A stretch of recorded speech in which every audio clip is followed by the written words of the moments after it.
This is Crotolaria verrucosa. Not many Crotolarias are in blue color.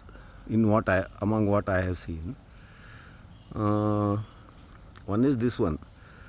This verrucosa is a annual plant. Then leaves like this.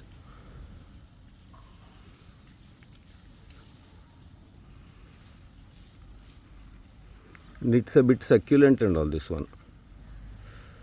Stems are a little bit rectangular almost. An angle is there. You can see the angle there. So that is one feature.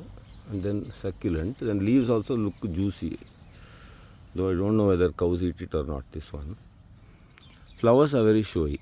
And then it now in November it starts flowering and goes on flowering all the way up to February, March and all if you water it well.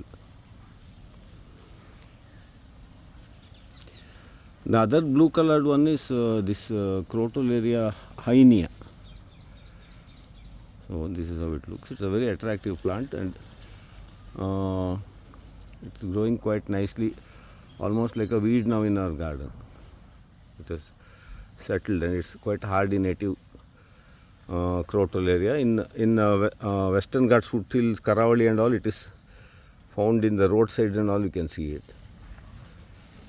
In other parts it can be used as a garden plant. It's quite very, it likes little bit, you have to water and all.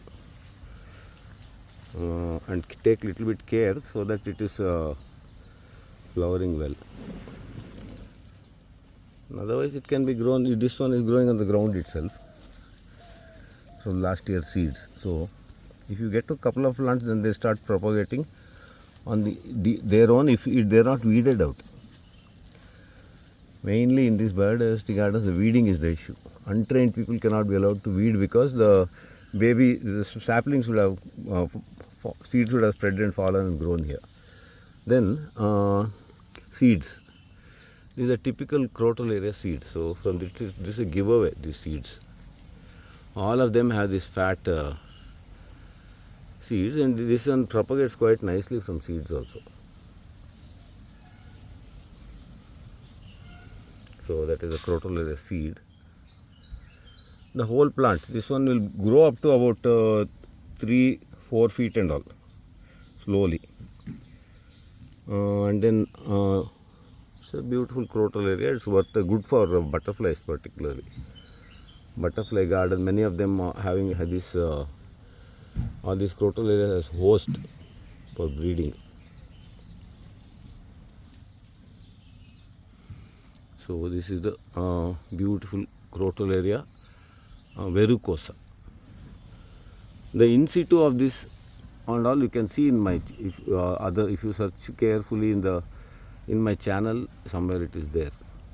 I've done it in the wild and all.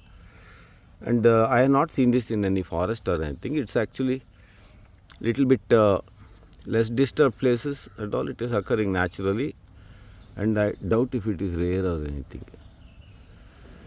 These all will normally be get classified as least concern by those scientists who decide if it is rare or not.